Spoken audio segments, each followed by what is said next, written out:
오늘 우리에게 주시는 말씀은 사도행전 10장 1절부터 23절 상반절까지 말씀입니다. 사도행전 10장 1절부터 23절 상반절까지 말씀입니다. 교독하겠습니다. 가이사랴에 고넬료라 하는 사람이 있으니 이달리아 부대라 하는 군대의 백부장이라.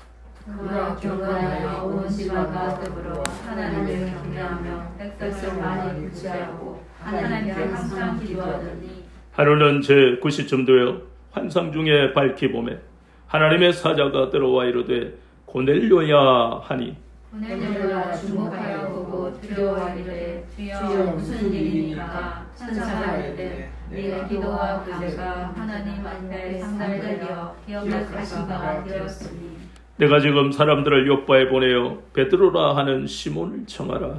그는 문장이 시몬의 집에 유숙하니 그 집은 해변에 있다 하더라. 마침 말하던 천사가 떠나매 고넬료가 집안 하인들과 부하 가운데 경건한 사람 하나를 불러 이 일을 다 이루고 요바로 보내니라. 이튿날 그들이 길을 가다가 그 성에 가까이 갔을 그때 베드로가 기도하려고 지붕에 올라가니 그 시각은 제6시더라. 그가 시장하여 먹고자 하매 사람들이 준비할 때 황홀한 중에 하늘이 열림에 한 그릇이 내려오는 것을 보니 큰 보자기 같고 내 귀를 메어 땅에 들이웠더라. 그 안에는 땅에 있는 각종 네 발 가진 짐승과 기는 것과 공중에 나는 것들이 있더라. 또 소리가 있으되 베드로야 일어나 잡아먹으라 하거늘 베드로가 이르되 주여 그럴 수 없나이다. 속되고 깨끗하지 아니한 것을 내가 결코 먹지 아니하였나이다 하는데 또 두 번째 소리가 있으되 하나님께서 깨끗하게 하신 것을 내가 속되다 하지 말라 하더라. 이런 일이 세 번 있은 후 그 그릇이 곧 하늘로 올려져 가니라. 베드로가 본 바 환상이 무슨 뜻인지 속으로 의아해 하더니 마침 고넬료가 보낸 사람들이 시몬의 집을 찾아 문 밖에 서서 흘러오되 베드로라는 시몬이 여기 유숙하느냐 하거늘 베드로가 그 환상에 대하여 생각할 때에 성령께서 그에게 말씀하시되 두 사람이 너를 찾으니 이르는 내가 의심하지 말고 함께 가라. 내가 그들을 보내었느니라 하시니 베드로가 내려가 그 사람들을 보고 이르되 내가 곧 너희가 찾는 사람인데 너희가 무슨 일로 왔느냐. 그들이 대답하되 백부장 고넬료는 의인이요 하나님을 기하는 사람이라. 유대 온 족속이 칭찬하더니 그가 거룩한 천사의 지시를 받아 당신을 그 집으로 청하여 말을 들으려 하느니라. 같이요. 베드로가 불러들여 유숙하게 하니라. 아멘. 오늘은 사도행전 10장 1절부터 23절 상반절까지 본문을 통해 베드로야 일어나 잡아먹으라 하는 제목으로 첫 번째 시간 같이 은혜를 나누겠습니다. 본문을 우리가 1절부터 읽어보니까 이 사람이 누구냐 하는 겁니다.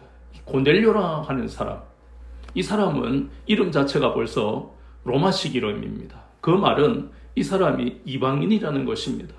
그런데 이방인인데 사도행전이라는 성경에 이렇게 많이 고넬료에 대해서 10장에 말씀하고 있습니다. 한 장 전체가 고넬료에 대한 것입니다. 그렇다면 우리가 이 고넬료가 10장에 등장하는 것이 앞으로 일어날 이방인 선교, 여기에 엄청난 영향 그리고 엄청나게 중요한 사건이다 하는 것을 우리는 인식을 해야 됩니다. 어마어마하게 중요한 의미가 이 고넬료에게 있다는 것입니다. 먼저 그렇다면 우리가 고넬료에 대해서 알아봐야 되겠는데 고넬료가 어떤 사람이냐. 이 사람은 로마 군대의 백부장입니다. 말 그대로 로마 군대, 로마 사람입니다. 많은 사람이 그 당시에 팍스 로마나 로마가 세상을 지배하고 있을 때 돈을 주고서라도 로마 시민권을 사고 싶어 했던, 오래전에 우리가 알다시피 미국도 로마와 같이 세계를 다스리는 경찰 국가일 때도 사람들이 이렇게 미국에 가서 살기를 소원했던 적이 있잖아요. 그런 것처럼 이렇게 로마 시민권을 가진 사람들은 어디로 가든 간에 프리패스가 되는 거예요. 그래서 우리가 이 사도 바울이 선교할 때에 억울한 일을 당할 때 그때 성령님이 감동하시면 네가 로마 시민권자라는 것을 말해라 했을 때 잡고 있던 백부장 그들이 두려워하고 했던 장면을 우리가 보았잖아요. 이 사람은 로마 사람입니다. 이 사람은 하나님과 전혀 관계없이 살았던 우상숭배했던 사람이에요. 그런데 놀라운 것은 이 로마 사람, 로마 군대에 100명 가까운 부하를 거느리고 있는 그런 백부장, 이 백부장이 그 사람이 개인적으로 굉장히 경건하게 살았다는 겁니다. 참 이해가 안 되는 거예요. 유대교를 믿고 있는 것도 아닙니다. 그런데 경건하게 살았고, 그런데 더 놀라운 것은 이 한 사람이 경건하니까 온 집안에 있는 종들까지도 하나님을 경외하더라는 겁니다. 우리 이렇게 표현하는 장면은 우리가 창세기에 보면 아브라함이 하나님을 어떤 자세로 경외하는가. 그러니 그렇게 하나님을 경외하는 아브라함 집의 종, 그 중에도 늙은 종 엘리에셀, 얼마나 신실합니까? 그 장면을 떠올리게 하는 본문의 말씀이에요. 그가 경건하여 온 집이 여호와를 경외하고, 또 이 고넬료는 백성들을 많이 구제하고 하나님께 기도하는 그런 경건한 삶을 살았다. 그런데 우리가 배경을 좀 보면 이 당시에는 이 유대의 고넬료와 같이 유대교를 믿지 않고 있으면서 이런 경건한 삶을 사는 사람들이 제법 있었다고 역사에 보면 기록이 나와 있습니다. 어쨌든 간에 중요한 것은 이 사람이 22절에 보면, 또 거기에 보면 이 고넬료는 의인이다, 그리고 하나님을 경외하는 사람이라서 온 유대 땅에서 고넬료를 칭찬하는 사람이다. 이 사람이 고넬료입니다. 이 고넬료에게 유대교를 믿고 있지 않는데도 불구하고 하나님은 정말 에베소서 1장 말씀처럼 창세전에 예정하신 그 말씀, 선한 계획, 예정이란 의미가 무엇인지 우리는 고넬료를 통해서 보게 되는 것입니다. 저와 여러분이 그렇잖아요. 과거에 우리는 예수님과 전혀 관계없는 인생을 살았잖아요. 또 이 나라가 그렇잖아요. 에이, 무슨 기독교는 서양 종교야. 이것이 오랫동안, 지금도요, 나이 많은 분들은 아직까지 그렇게 생각하고 있습니다. 우리 집안에 불교를 믿고 또 유교를 믿는데 기독교까지 들어와. 이건 서양의 사람 믿는 거지. 이러한 인식이 있는 그런 부모 밑에서 태어난 우리들이잖아요. 그런데 하나님은 그런 것과 관계없이 이 고넬료를, 우리에게 복음이 들어오는 이 놀라운 그러한 역사의 도구로 이 고넬료를 예정하셔서, 그리고 그 놀라운 역사가 이제 우리가 보는 사도행전 10장에서 펼쳐지기 시작하는 겁니다. 그런데 그 방법이 바로 본문에 보니까 고넬료가 뭘 봤다고요? 환상을 보았다. 베드로도 환상을 보았다. 이 고넬료가 만약에 하나님 앞에 경건하게 기도와 구제로 하나님이 기억하시는 인생이 아니었다면 하나님이 환상을 보여주셔도 사실은 잘 깨달을 수 없을 수가 있습니다.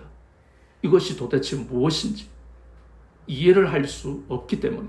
그런데 분명한 것은 하나님이 고넬료의 그 구제와 그리고 기도를 인정하시고 받으셨기 때문에 이 환상에 대해서도 고넬료가 깨닫게 되는 것입니다. 아, 하나님께서 나에게 보여주시는 것이구나. 그래서 그 환상은 요바에 있는 베드로에게 사람들을 보내서 너희 집에 오게 하라. 이 놀라운 사건, 그리고 뒤에서 나오는 베드로에게 하나님이 보게 하시는 환상. 베드로야, 하나님이 큰 그릇인데 큰 보자기 같은 그 속에 우리가 잘 아는 레위기서 11장에 나오는 먹지 못할 그런 부정한 짐승들을 하나님이 보여주시면서 베드로야, 이것 일어나 잡아 먹어라. 근데 베드로는 뼛속 깊이 유대인이잖아요. 율법에 대해서 너무너무 잘 알고 율법을 지키려고 애를 쓰는 사람들입니다. 레위기서 11장에 보면 색임질하고 갈라진 짐승은 먹어도 되고 비늘이 있고 지느러미가 있는 물고기는 먹어도 되고, 이러한 말씀들이 나오지만 그 외에는 먹어서는 안 된다는 것을 철저하게 지키고 있는 유대인입니다. 그래서 베드로가 뭐라 그랬습니까? 나는 속된 것을 먹지 않습니다. 하나님이 뭐라 하시는데도 하나님이 자기를 테스트하시는 줄 알고 하나님 나는 안 먹습니다. 그런데 하나님이 뭐라고 하십니까? 거기에 말씀에 대단히 중요한 것이 15절에 하나님께서 어떻게 하셨어요? 깨끗하게 하신 것이다. 그런데 그 뒤에 내가 속되다 하지 말라. 이것이 바로 이사야서 55장의 8절 9절에 나오는 것처럼 하나님의 계획과 섭리와 경륜은 우리가 짐작할 수 없는 그 깊이와 넓이와 높이는 우리가 짐작할 수 없다고 그랬어요. 그런데 베드로는 먹을 수 없다고 그랬습니다. 이것이 3번을 통해서 베드로에게 보여졌습니다. 우리는 여기서 고넬료에게 환상을 보이시고 베드로에게도 환상을 보이셨는데, 먼저 우리는 고넬료에게 이 환상을 보이신 그 의미가 바로 고넬료는 개인적으로 이 가정 전체가 구원받는 데서 끝나는 것이 아니라는 것을 여기에서 알게 하십니다. 고넬료는, 그리고 이 가정에 있는 집안 식구들은 하나님이 인정하시지만, 그러나 이 고넬료에게 환상을 보여주셨다는 것은 이 고넬료가 바로 이방인을 대표하는 상징적 인물이다 하는 것을 여기서 알게 하시는 거예요. 그럼 베드로도 마찬가지입니다. 베드로도 바로 이 이방인에게 복음을 전하러 가는, 자신은 지금 무엇인지 제대로 인식하지 못하지만 베드로는 바로 유대인의 상징을 의미하는 것입니다. 유대인 전체를 대표하는 상징이 베드로다. 그런데 여기에서 참 놀라운 것은 베드로는 어차피 우리가 알고 있듯이 증인의 삶을 살고 있는 사람입니다. 그런데 그 사람이 만난 이 고넬료, 앞에서 봤다시피 로마 사람이에요. 그러니 고넬료의 마음속에 환상을 보지 않았다면 로마 사람인 이방인인 이 고넬료 집에 오려고 했을까요? 오려고 하지 않았을 겁니다. 그렇다면 상대적으로 이 고넬료를 하나님이 택하셨다는 겁니다. 이것이 바로 우리가 아는 대로 과연 하나님은 외모로 사람을 평가하지 아니하시고, 이때의 외모라는 얼굴뿐만 아니라 외적인 조건입니다. 이방인이라 할지라도 하나님은 하나님의 그 놀라운 경륜 속에, 구원의 역사 속에 하나님의 선한 계획이 있으면 하나님은 외모를 따지지 아니하신다. 차별하지 아니하신다. 갈라디아서 3장 28절, 골로새서 3장 11절에 보면 하나님은 차별하시지 않는 하나님이시고, 로마서 2장 10절과 11절을 보면 더 구체적으로 말씀합니다. 하나님 앞에 이방인이든 유대인이든 하나님 앞에 선을 행하는 자는 하나님이 존귀와 영광과 칭찬으로 하나님이 은혜를 베풀어 주신다고. 그래서 거기에는 차별이 없다고 너무너무 놀라운 말씀을 하십니다. 전에 우리가 그랬잖아요. 선을 행한다는 것은 바로 하나님을 기쁘시게 하는 자라고 그랬잖아요. 이 고넬료가 바로 하나님을 기쁘시게 하는 거죠. 많은 사람을 구제하고 있고 하나님께 기도하고 있고 온 집이 하나님을 경외하고 있으니까 하나님을 기쁘시게 하는 자가 맞잖아요. 그래서 로마서 2장 10절 11절에 과연 하나님은 이 고넬료를 보면서 그 말씀의 기준으로 보면 하나님은 차별하지 아니하시는 하나님이 맞다는 겁니다. 오늘날 우리는 차별의 시대를 살고 있어요. 사람들의 마음속에 그걸 우리가 사고방식이라는데, 사람들의 사고방식 속에는 차별의 DNA가 있는지, 어쨌든 간에 차별 대우를 해버리는 것은 자기만이 뭔가 특별한 대우를 받아야만 된다는 그 이기적인 악한 마음이 있기 때문에 차별은 어디 가나 다 있습니다. 각 나라마다 차별금지법이 다 있습니다. 그러나 그것은 아무 소용이 없어요. 영국에 가도 유색인종을 차별하고, 미국에 가도 차별하고, 독일에 가도 차별하고, 이탈리아에 가도 유색인종을 차별하고, 그러면 우리 마음에는 야, 한국 사람들 차별을 잘 참아야 되는데 한국 사람들이 불쌍해 라고 생각하다가 우리가 살고 있는 이 대한민국 내에도 가진 자는 못 가진 자를 차별하고 잘생긴 사람은 못생긴 사람을 차별하고 아버지, 아빠와 엄마 찬스를 가진 사람은 없는 사람을 흙수저를 차별하고 상사는 부하 직원을 차별하고 교회에도 차별이 이 세상에 호흡이 있는 곳마다 여호와를 찬양하는 것이 아니라 차별이 가득가득 넘치는 세상에 우리는 살고 있는 것입니다. 그런데 우리가 하나님 나라 백성으로 의와 평강과 희락을 누리면서 살아야 될 가장 큰 이유 중에 하나, 그곳에는 차별이 없기 때문입니다. 하나님이 다스리시는 곳에는 차별이 없습니다. 세상에서 우리가 차별받을 수 있는 여러 가지 조건을 갖추었다 할지라도 우리가 하나님의 다스리심을 받아야 되는 이유, 그것은 바로 그곳엔 하나님이 다스리시는 그곳, 내 마음에 주님을 모셔드리면 그것이 바로 하나님이 다스리시는 곳이고, 우리 가정에 주님을 모셔드리면 그곳이 바로 하나님의 다스리심을 받는 곳이기 때문에 내 마음 속에는 차별의 현실 속에서도 꿋꿋하게 믿음을 지키고 삶의 용기를 가지고 살아갈 수 있는 이 놀라운 비밀이 우리는 하나님의 말씀 속에서 깨달아지잖아요. 고넬료에게 이렇게 외모를 보시지 않는 이유가 바로 하나님의 은혜가 예수 그리스도를 통해 놀라운 이 진리의 말씀이 받아들여지는 이것은 바로 이방인이라 할지라도 하나님은 인생들을 사랑하신다는 증거요. 그리고 이 사건을 통해서 앞으로 계획하시는 하나님의 선하신 계획을 우리가 이제 깨닫게 되는 것입니다. 우리가 앞에서 보았잖아요.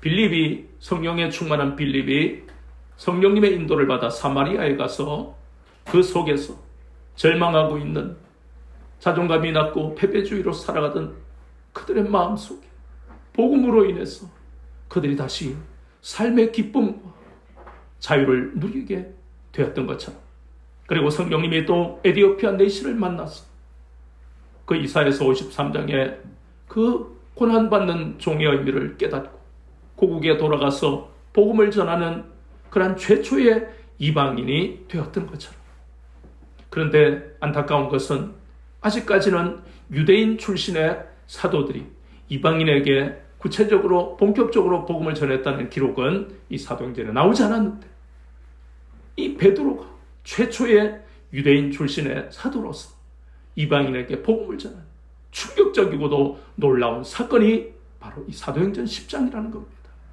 이것은 바로 이제 고넬료를 통해서 하나님이 나타내시고자 하시는 그 뜻은 드디어 사도행전 10장을 통해 이방인에게 복음의 문이 열리게 되었다는, 전도의 문이 열리게 되었다는 놀라운 말씀을 우리가 깨닫게 되는 것입니다. 이것이 왜 중요합니까? 저와 여러분이 이 고넬료를 통해서 이방 땅에 복음이 전해지지 않았다면, 이방인 사도인 사도 바울을 통해 복음이 전해지지 않았다면 여전히 저와 여러분, 이 나라 이 민족은 여전히 저주받은 죄가 사망 안에서 왕노릇하는 그러한 삶을 살아가고 있었을 겁니다. 우리가 잘 아는 로마서 11장 17절에 나오는 감람나무의 비유가 바로 그것이 아닙니까? 참감람나무 가지 얼마를 꺾으시고 거기에 돌감람나무인 우리를 접붙여서 참감람나무의 진액을 함께 누린 자가 되게 하셨다는 이 놀라운 비유의 말씀이 이방인 사도로 부름을 받은 사도 바울을 통해서, 그리고 여기에 나오는 고넬료를 통해서 그것이 우리에게 전해졌다는 이 무슨 드라마 같은 그 이야기가 바로 저와 여러분이 주인공이 아닙니까? 세상에 어떤 우리의 눈물을 쥐어짜는 그 드라마가 있다 할지라도 이 성경에서 복음이 이스라엘에서 유대인들 중에 유대 그리스도인이 나오고 그 유대 그리스도인의 그 중에 사도들이, 또 그 사람들이, 주의 제자들이 이 아시아의 끝에 있는 극동 아시아의 대한민국이란 저주받은 이 땅에 복음이 전해졌어. 저와 여러분이 이렇게 삶의 무게에 때때로 힘들지만, 그러나 자유할 수 있는 이 놀라운 특권과 은혜를 받아 살아간다는 걸 꿈에라도 생각을 해봤겠느냐는 겁니다. 그 놀라운 사건이 사도행전 10장에서 시작이 되었습니다. 오늘 이렇게 환상을 통해서 우리에게 이 말씀하시는 이 놀라운 사건, 그리고 거기다가 고넬료의 환상이 그런 의미라면 베드로의 환상은 다시 우리가 깊이 생각해야 될 것이, 베드로가 저는 속되고 깨끗하지 못한 것을 먹을 수 없습니다. 3번이나 거부했습니다. 그런데도 하나님은 계속해서 내가 이 속되다 하는 것을 어떻게 하셨다고요? 깨끗하게 했다고 하나님이 말씀하시는데도 거부했다는 것. 이 말씀 속에서 이제 이 두 환상이 가지는 엄청난 의미는 바로 하나님께서 하나님의 때에 이방인의 대표라는 고넬료와 유대인의 대표라는 이 베드로가 만나는 이 역사적인 장면이 바로 에베소서 2장 14절의 말씀입니다. 에베소서 2장 14절, 그는 우리의 화평이신지라 둘로 하나를 만드사 중간에 막힌 담을 자신의 육체로 허시고. 이것은 두 가지 의미입니다. 유대인과 하나님의 택함을 받았다는 선민이라 유대인, 저주받았다는 돼지 취급을 받았던 이방인이 예수 그리스도 안에서 하나가 된 것을 의미하기도 합니다. 또 하나의 의미는 그뿐만 아니라 하나님과 우리는 죄로 인해서 단절이 되어서 영원히 우리는 저주받은 인생을 살아가야 되는데, 골로새서 1장 20절에서 24절까지 말씀을 보면 예수 그리스도께서 우리를 위한 제물이 되셔서 하나님과 우리 사이에 단절된 그 막힌 담을 제물로서 화해하게 하시고 화목하게 하셔서 다시 우리가 하나님이 지으신 그 원래의 그러한 형상으로 생명을 되찾는 놀라운 구원의 역사가 우리 가운데 있게 되는 것을 여기에서 에베소서 2장 14절이 말씀하고 있고, 그리고 다시는 외모로 사람을 판단하고 차별하지 아니하시도록 마가복음 7장 19절에 보세요. 거기에 보면 예수님이 들어오는 것은 더러운 게 아니고 나오는 것이 더럽다고 하신 그 말씀 속에도 이 의미가 있는 겁니다. 우리는 때때로 예수님을 믿고도 외모를 취해서 사람을 판단하잖아요. 그러니 이렇게 우리가 우리조차도 한 번씩 판단을 하는데, 뼛속까지 선민이라고 생각하는 유대인들이 구원받은 유대인의 사도들과 구원받은 주의 제자들까지도 아직까지 남아있는 것이 무엇입니까? 고정관념, 편견. 유대인만이 선택받았다, 이방인에게는 복음을 전하면 안 된다라는 그 마음이 구원받은 유대 그리스도인들과 사도들에게도 남아있더라는 겁니다. 그런데 놀라운 건 고넬료와 만나는 이 사건을 통해 그들의 마음속에 있던 고정관념이 서서히 무너지고 있다, 무너지기 시작했다는 의미입니다. 이방인의 사도 바울을 통해서 그것은 가는 곳마다 그 무너지는 놀라운 역사들을 보게 되잖아요. 이 놀라운 역사가 바로 일어난 것, 그것은 바로 예수님이 제자들에게 명령하신 명령이에요. 그래서 마태복음 22장에 보면 드디어 잃어버린 이스라엘의 그 양들에게 먼저 보내셨지만 22장에 보면 내거리길에 가서 복음을 전해라.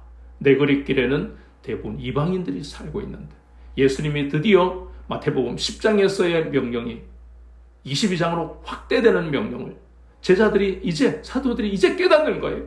아, 그렇구나. 예수님이 마태복음 22장에서 말씀하시는 내거리길로 가라는 의미가 바로 이것이구나. 사도 바울을 통해서 예루살렘 사도들이 나중에 교제하며 그것을 깨닫게 되는 것이잖아요. 마태복음 28장 19절에 너희는 가서 모든 민족을 제자로 삼아 아버지와 아들과 성령의 이름으로 세례를 주고 내가 분부한 모든 것을 가르쳐 지키게 하라는 그 말씀이 온 유대와 사마리아를 넘어서서 이방 땅까지 복음이 전해지는 놀라운 하나님의 경륜이 이렇게 시작이 되었다는 것입니다. 이 단단하게만 한 고정관념, 편견, 유대인들이라면 누구나 가지고 있는 그러한 편견, 예루살렘 사도와 그리고 예루살렘에 있는 유대 그리스도인들에게서 서서히 무너지기 시작했다는 겁니다. 그 역할을 한 것이 바로 무엇입니까? 복음의 능력입니다. 본문에 보이는 그 환상이 그릇이 마치 큰 보자기 같다고 했습니다. 복음의 능력이 바로, 복음이 바로 큰 보자기입니다. 이 큰 보자기는 어떤 물건을 쌀 때 큰 보자기 필요하잖아요. 과일을 쌀 때도 보자기, 그릇을 쌀 때도 보자기가 필요해요. 보자기가 하는 역할은 담아버리잖아요. 품어버린다는 겁니다. 어떤 물건이든 간에 다 담아서 그 안에 들어가게 만드는 것이 보자기잖아요. 그 큰 보자기처럼 저와 여러분이 이방인이었지만 주님이 큰 보자기 같이 우리를 품어주셨기 때문에 우리가 이렇게 은혜 속에 살아가는 것 아닙니까? 복음이라는 큰 보자기 속에 우리가 들어가니까 세상의 많은 환난과 핍박 속에서도 하나님이 나의 산성이 되시고 요새가 되신 것이 믿어져서 믿음으로 이기고 갈 수 있는 것 아닙니까? 큰 보자기가 되니까 이방인과 유대인이 다 복음 속에 하나로 품어지는, 하나 되게 하시는 놀라운 하나님의 뜻이 바로 큰 보자기의 의미에, 즉 복음의 능력 속에 있다는 것입니다. 가치관과 사고방식을 잘못된 것을 무너뜨릴 수 있는 것은 큰 보자기 같은 그런 복음의 능력입니다. 어떤 때에는 상처받지 않도록 큰 보자기로 품기도 하지만 마침내 그 품는 의미는 잘못된 가치관과 사고방식을 무너뜨리기 위해서 복음이 바로 큰 보자기의 역할을 하는 것입니다. 고린도후서 10장 4절 5절의 말씀, 이 세상 살아가면서 우리가 부딪히는 얼마나 많은 경관신들이 있습니까? 특히 사람의 마음, 우리 부모와 친척, 예수 믿지 않는 사람들의 마음속은 견고합니다. 그래서 그 견고한신, 그것을 달리 말하면 잘못된 가치관과 사고방식입니다. 가치관을 보면 공산주의가 견고하지요. 그리고 진화론이 견고하고, 그리고 샤머니즘이 견고합니다. 유교 사상이 견고합니다. 이것은 무너지지 않아요. 무너지면 죽는 줄 압니다. 그러니 그러한 견고한 잘못된 가치관 속에 사로잡혀 있던 사람들이 예수 믿고 살아가는 것 기적입니다. 사고방식도 견고합니다. 우리의 마음 속에 남녀를 차별하고 여자를 무시하고 남자는 대단한 거로 생각하고, 그리고 노동자를 무시하는 사업자, 거기다가 외국인을 차별하는 마음이 있고, 또 아니면 개인적으로 열등감과 패배주의의 사고방식, 살아가는 이 사고방식을 개인이나 또 단체도 견고해서 변하지 않습니다. 우리가 이것을 생각하면 우리의 마음속에 있던 가치관과 사고방식이 무너졌다는 이것은 기적이, 이것이 하나님의 은혜인 것을 날마다 고백해야 된다는 것입니다. 바로 이것이 복음이 이것을 가능하게 한 것입니다. 복음의 능력은 이렇게 우리의 잘못된 가치관과 사고방식을 다 무너뜨려 버리는 것입니다. 성령님이 고넬료를 베드로와 만나게 하시고 베드로를 보내 고넬료에게 이 복음의 능력이, 고넬료와 우리 이후에 보면 그 온 집이 베드로가 복음을 전할 때 그 가정에도 성령님이 강림하시는 놀라운 역사가 일어났던 것처럼 하나님은 오늘도 우리를 세상에 보내시기를 원합니다. 증인으로 보내시기를 원하시는 거예요. 왜 보내십니까? 베드로를 고넬료에게 보내서 유대교를 믿지 않고 있고 복음은 아예 접하지도 않았던 이 사람들에게 복음의 능력을 통해서 하나님과 원수되었던 고넬료와 그 가정의 사람들, 하나님과 화목하며 하나님의 자녀로 사는 놀라운 영광과 특권을 허락하시고, 이 땅에서 차별이 많은 세상 속에서, 슬픔이 많은 이 세상 속에서 세상에 줄 수 없는 진정한 기쁨과 소망과 그리고 자유를 누리게 하시려고 하나님이 베드로를 고넬료의 집에 보내신 것처럼 하나님은 오늘도 우리에게 이 놀라운 은혜를, 구원의 은혜를 허락하셨어. 이 땅에서 하나님의 은혜로 살게 하시는 이유도 마찬가지로 우리를 통해 아직까지 견고한 진인, 잘못된 가치관과 사고방식을 버리지 아니하고 그것을 붙들며 살아가는 수많은 사람들과 가정에 두 종교를 나는 믿을 수가 없고 우리 집 망한다, 부모에게 효도하는 게 먼저야. 이런 모든 잘못된 가치관과 사고방식을 가진 사람들에게 우리가 가서 우리는 간단하게 애니야야 일어나라. 도로 가야겠다. 도로 가도 일어나라.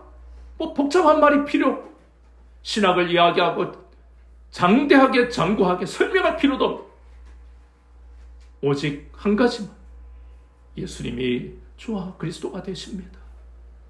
이 복음이 바로 하나님이요 하나님의 말씀을 들을 때에 우리 속에 잃어버린 생명을 되찾게 됩니다. 아멘. 간단해 이 간단한 것을 전하는 그것이 바로 증인입니다. 보고 들은 것을 전하는 사람이 증인이잖아요. 아멘. 이 증인의 역할을 하라고 우리를 먼저 불러주신 겁니다. 그래서 우리가 가서 어둠에 붙들려 있는 사람들에게 평강과 소망을 심어주고 잃어버린 기쁨을 되찾게 해주는 그 역할을 위해서 우리를 먼저 부르신 것을 잊지 마시고 이 고넬료의 가정에 일어났던 이 충격적이고 놀라운 사건들 이제 앞으로 사도행전에 계속해서 일어나게 될 그런 사건의 이제 시작에 불과한 겁니다. 그런 것처럼 저와 여러분의 인생에도 과거에는 환경에 사로잡혀서 고통 속에 살아갔다면 이제는 그런 환경이 없어질다는 의미가 아니라 그런 환경이 된다 할지라도 이제는 거기에서 자유하는 그리고 그런 속에 살아가면서도 넘치는 기쁨으로 살아가는 놀라운 기적 같은 삶을 날마다 살게 하실 하나님을 바라보며 위에서 증인의 삶을 살아야 하는 분명한 우리의 삶의 목적과 의무가 있다는 걸 잊지 마시고 이러한 삶을 살아갈 때 나머지 여러분에게 모든 필요한 환경은 하나님이 열어주시고 하나님이 예비해 놓으신 것을 굳게 믿고 분명한 삶의 우선순위를 하나님 제일주의로 살아가며 하나님을 기쁘시게 하는 여러분의 삶이 되기를 주 예수 그리스도의 이름으로 축원합니다.